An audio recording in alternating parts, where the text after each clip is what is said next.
fire consumerism, which the distinguished panelists are going to talk, sharing their experiences, their knowledge, and then leave it to the house here for question and answer so that it becomes interactive. Because this is one subject which is very, very difficult to tackle, and it's never ending.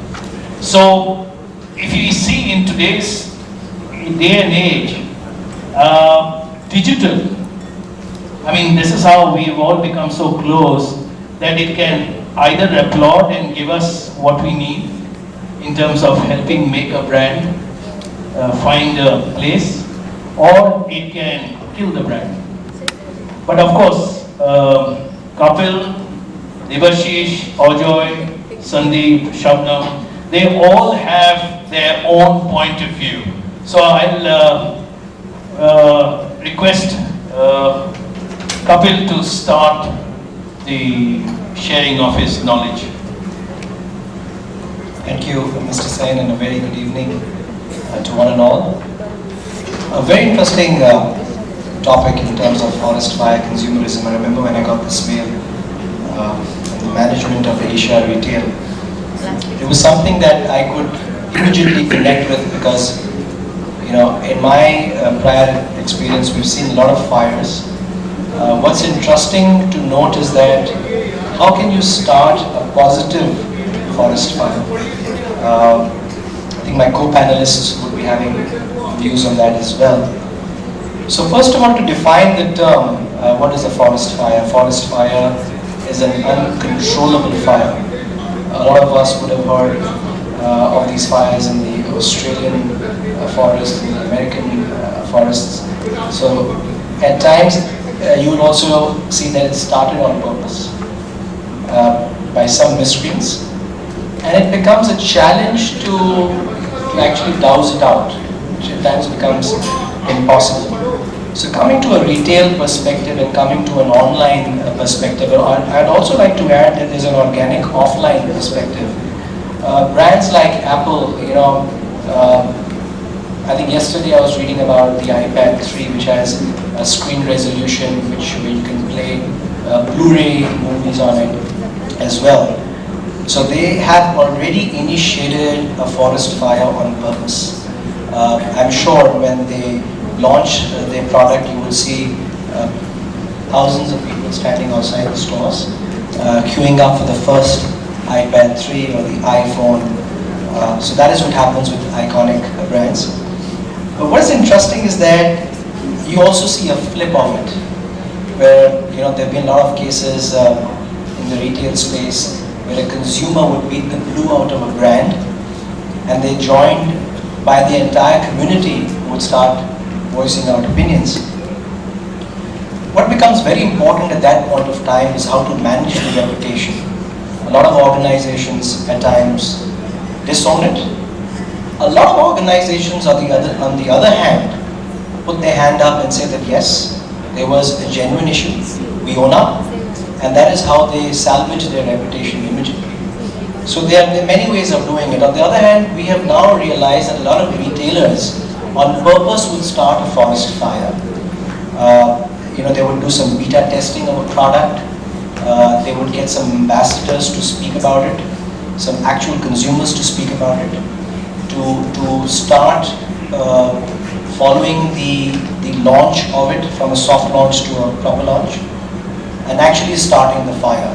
So as a concept, I think there are many products that have reached to a forest fire concept. I see the Go Green concept. I'm wearing one of these bands that my friend Vineet promotes. So Go Green, the forest fire, and organizations, sensitive organizations like Safe Express would invest into getting these brands on to ensure that the fire and the forest fire of Go Green carries on. So this is briefly what I would just say at the initial go, and then I would be happy to jump in. Thanks, Praditya. Thanks, Kapil. I'll just make a couple of comments on this, but we all just agreed first to scope what is it that we want to say, or what have we interpreted in terms of forest fires. The way I've looked at this topic is, what is the impact of and I'm being very specific, what's the impact of social network and the whole gamut of that space in creating or aiding a purchase decision or retracting away? Okay, so I've looked at that problem in a very, very specific way. I mean, because it is a fact that people use that for information. But if you are a marketeer who's looking to put dollars, you have to ask yourself, information and all that is fine. There are another 10 ways to get information. Is that recommendation or the act of creating a recommendation, is it going to get me a sale? Because then you will keep some dedicated folks trying to manage it or not, right? So at that last point. The second part, as I said, is do adverse recommendations take people away from a sale? Right? Now the body of research, given that this is fundamentally a nascent area, is more on the first part, that does advocacy result in a higher customer intimacy or a sale? There is less research and work done around do negative or adverse comments really take away from a sale, right? And my perspectives are based more on the first. I mean, as a consultant, I'm almost compelled to be more fact-driven rather than share my personal biases. So on the first bit, I just want to leave you with 3 takeaways we found across industries, across clients, and I think some of them are counterintuitive. I don't think any of us can sit here and say this is not important, but there is some differentiation required in the way we think about it. First point is that fundamentally we have to recognize that globally and in India, the groups who use these social networks are either teenagers or young adults, right? And that basically puts them into the age group of anything from 16 to 20, maximum 30. So the implication is that depending on what kind of product or service or offering you have to think about how much this target group is really a part of your customer base, and therefore how much you need to address it. I mean, across categories I can think of different kinds of products who have different demographic or in terms of income or age requirements.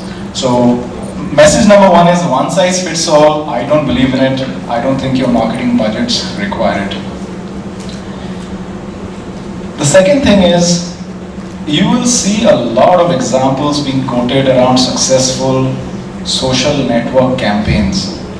But if you study them a little more deeply, you will see that they are more digital campaigns supported by a lot of advertising or ATL. It's not some pure play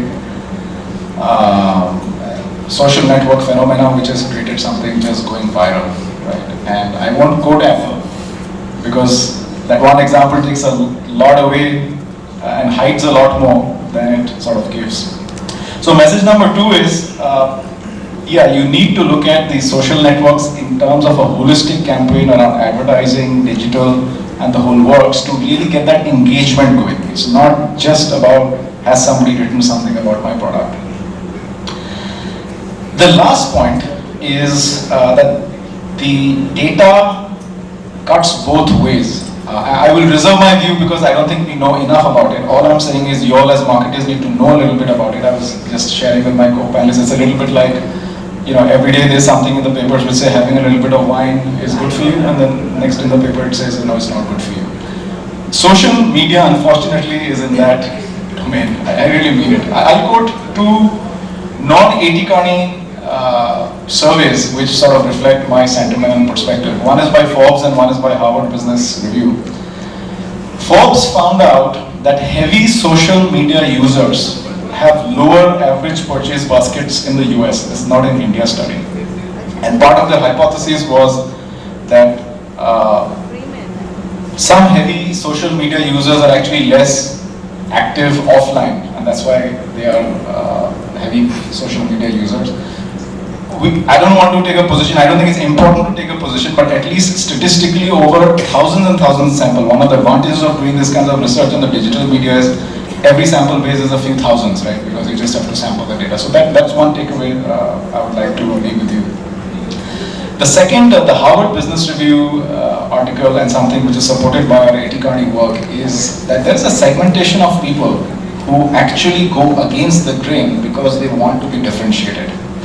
Now again, I won't give the example of Apple because people might all want to be seen with Apple, But the more balanced way probably to look at it is if you take high fashion, you take other luxury goods, or sometimes even value goods but more at a prestige segment, there are a group of people, which in North America has been estimated in that sample to be almost 30%, who see what people are saying and actually do different because they actually want to go back to their user groups and say that, right? And I personally found that interesting because that's not very intuitive.